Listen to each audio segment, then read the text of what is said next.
Aujourd'hui, on va regarder comment on fait pour faire une inscription sur EasyMax. La première chose qu'il faut se rappeler, c'est que EasyMax et Centris, ce sont des amis. Donc, quand je fais un broker loading, quelques heures après, j'ai une inscription qui va se créer ici dans mes inscriptions actives. Donc, je fais ma mise en marché sur Centris, j'attends quelques heures et hop, il y a une inscription qui va se créer ici. Mon rôle en tant que courtier immobilier, c'est d'ajouter mes documents de courtage à l'intérieur de ce dossier-là qui vient de se créer.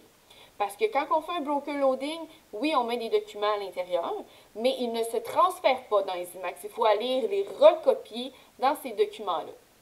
Comment ça fonctionne? C'est que, peut-être que je suis allée trop vite, je recommence. Je suis dans ma page d'accueil. Je vais dans mes inscriptions actives ici. Et là, je sélectionne l'inscription pour laquelle je veux ajouter mes documents. J'en sélectionne une. Je vais aller cliquer sur mes petits documents ici. Et je vais faire ajouter un document que j'ai préalablement enregistré dans mon ordinateur.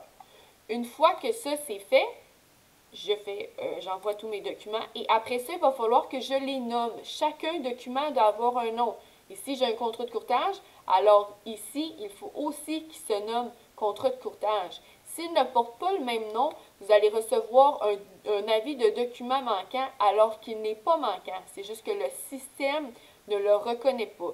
Donc, c'est important que dans type visibilité, le nom du document soit écrit afin que vous n'ayez pas de message de documents manquants.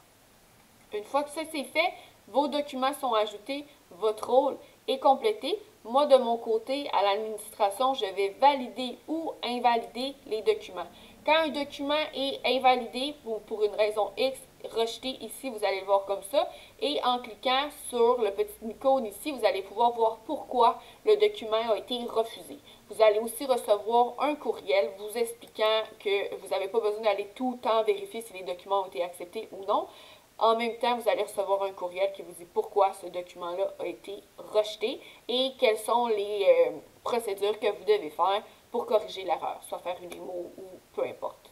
Alors voilà, ça c'était pour comment on fait pour créer une inscription, en fait pour ajouter des documents dans une inscription.